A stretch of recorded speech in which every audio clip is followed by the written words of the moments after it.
Hello friends, मेरा नाम आयुषी चंद्रा है और आज मैं आपको बताने वाली हूँ फार्मासिस्ट वैकेंसी के बारे में जो कि यूपीएनएचएम की तरफ से आई है और उसके एग्जाम को क्लियर करने के लिए आपको क्या-क्या फार्मास्यूटिकल केमिस्ट्री में पढ़ना है। तो पहले हम बात करते हैं थोड़ी सी वैकेंसी के बारे में। तो वैकेंसी एक्चुअली में है क्या? National health mission government of Uttar Pradesh ने 445 कॉन्ट्रैक्चुअल वैकेंसीज निकाली हैं for the post of pharmacist allopathic. Last date जो है इसके एप्लीकेशन फॉर्म को सबमिट करने की वो है 12 दिसंबर at 11:55 PM midnight.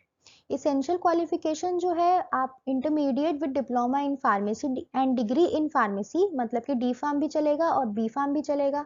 Registration from Uttar Pradesh pharmacy council at the time of online submission of application.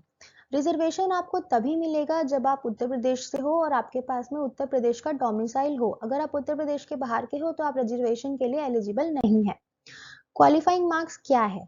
Qualifying marks जो जनरल अनरिजर्व्ड ईडब्ल्यूएस है उसके लिए जो क्वालिफाइंग मार्क्स है वो है minimum 33%, that is 33 marks out of 100। और जो ओबीसी नॉन क्रीमी लेयर है उसके लिए मिनिमम 30% मार्क्स मायने रखते हैं, that is 30 marks out of 100। And SC ST PWD के लिए 24% marks, that is 24 marks out of 100। अब टेस्ट पैटर्न क्या है? जो टेस्ट है वो एक कंप्यूटर बेस्ड टेस्ट होगा जिसकी ड्यूरेशन होगी 2 घंटा। इसके जो टेस्ट पैटर्न है उसमें दो सेक्शंस हैं। एक है सेक्शन 1 जो कि 80 मार्क्स का है जिसमें प्रोफेशनल नॉलेज होगी। प्रोफेशनल नॉलेज मतलब डिसिप्लिन या डोमेन रिलेटेड, जैसे आप हमारे प्रोफेशनल नॉलेज में फार्मेसी के क्वेश्चंस आएंगे। और सेक्शन 2 में general aptitude, reasoning, general awareness और बेसिक कंप्यूटर की नॉलेज होगी जो कि 20 मार्क्स का होगा। अब हर क्वेश्चन जो होगा वो 1 मार्क्स का होगा और उसमें कोई भी नेगेटिव मार्किंग नहीं होगी। क्वेश्चन पेपर जो होगा वो 2 लैंग्वेजेस में होगा, हिंदी और इंग्लिश। अब हम बात करते हैं सिलेबस की। तो सिलेबस में सबसे पहले आपको ध्यान देना है एसिड बेसिस और बफर्स के ऊपर, जिसमें आपको पढ़ना है definition and general introduction of acid base and buffers, Lewis concept, Arrhenius concept and Bronsted Lowry theory for acids and bases. फिर type of buffers, conjugated acid bases क्या होते हैं और जो जनरल कंपाउंड्स होते हैं जैसे कि जनरल एसिड या बेसिस जैसे sodium hydroxide, boric acid, acetic acid, calcium hydroxide, और भी जो भी आपने अपने सिलेबस में या पूरे डी फार्म बी फार्म में पढ़े होंगे उन सबके जनरल फॉर्मूला क्या होते हैं वो सब आपको पता होने चाहिए। दूसरा, ऑर्गेनिक एंटीमाइक्रोबियल्स। ऑर्गेनिक एंटीमाइक्रोबियल्स में वो सारी एंटीमाइक्रोबियल की ड्रग्स आ जाएंगी जो भी अभी तक आपने पढ़ी हैं। जो भी आपने पढ़ा है सिर्फ वही आएगा, जैसे कि एंटी फंगल्स हो गए। एंटी फंगल में amphotericin B, griseofulvin, miconazole, ketoconazole, itraconazole, fluconazole, ये सारी ड्रग्स, जो भी ड्रग्स आपने अभी तक अपने डी फार्म के सिलेबस में पढ़ी हैं वो सारी ड्रग्स इन मेजर मेजर कैटेगरीज के अंदर आएंगी। और ये जो एस्ट्रिक मार्क है, एस्ट्रिक मार्क में वो वाली ड्रग्स हैं जिसका आपने सिंथेसिस पढ़ा होगा स्पेसिफिकली। तो ये आपके सिंथेसिस सिलेबस में दिया हुआ है, इसीलिए आप इसके सिंथेसिस पे ज्यादा फोकस करें। फिर आता है urinary tract infective agents, anti infective agents जैसे कि नॉरफ्लोक्सासिन, सिप्रोफ्लॉक्सासिन। फिर anti tubercular agents, ethambutol, para amino salicylic acid. Antiviral agents, antimalarials, sulphonamides. Antibiotics जैसे कि आपके penicillin G, amoxicillin, doxycycline, clindamycin, ये सारी। और एंटी न्यूरोप्लास्टिक ड्रग्स जैसे कि cyclophosphamide, busulfan, mercaptopurine, fluorouracil, cisplatin, dactinomycin, ये सारी ड्रग्स। अब इनमें आपको पढ़ना क्या है? इनमें आपको इन सारी ड्रग्स के जो जितने भी chemical name, chemical classification, formula, जो भी एस्ट्रिक मार्क वाले हैं उनके सिंथेसिस, बाकियों की भी आप देख सकते हैं पर एस्ट्रिक मार्क वाले की ज़रूर देखें।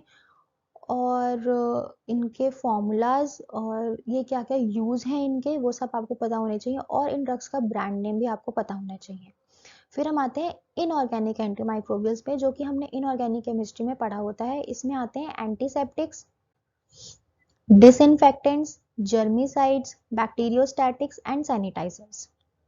इन सब के बारे में आप inorganic chemistry of G R Chatwal से भी अच्छे से पढ़ सकते हैं, ये वहाँ पे अच्छे से दिया हुआ है।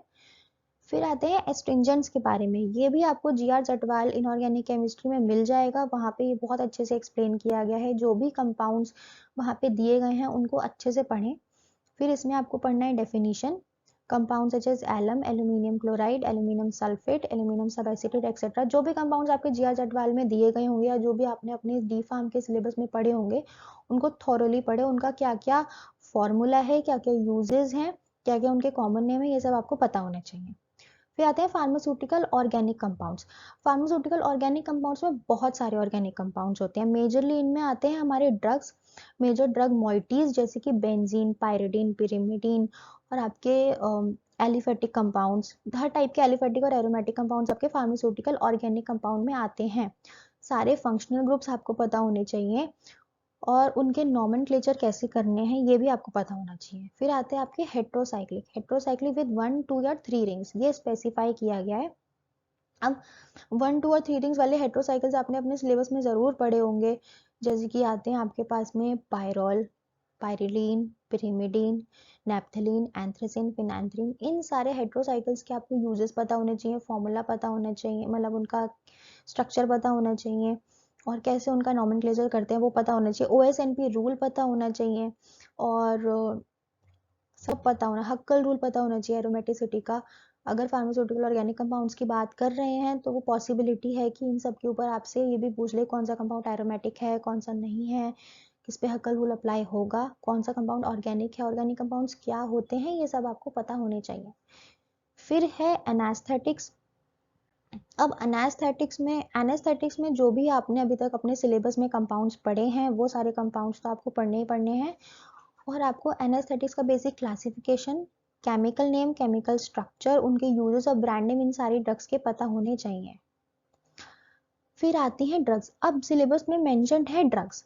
ड्रग्स का मतलब ये है कि जितनी भी ड्रग्स आपने अभी तक अपने सिलेबस में पढ़ी हैं, चाहे वो एंटीबायोटिक हो, चाहे वो एंटी हाइपरटेंसिव हो, चाहे वो एनास्थेटिक हो, चाहे वो और कोई सी जितनी भी ड्रग्स आपने अभी तक अपने सिलेबस में पढ़ी हैं वो सारी ड्रग्स इस कैटेगरी के अंदर आ जाएंगी, इस सेक्शन के अंदर आ जाएंगी। वो सारी आपको पढ़नी है, वो सारी आपको पता होनी चाहिए। उनका भी classification, chemical name, chemical structure, uses और ब्रांड नेम, ये उन सारी ड्रग्स का बहुत इंपॉर्टेंट है। बस इतना ही है आपका syllabus. All the best for your exam. Thank you.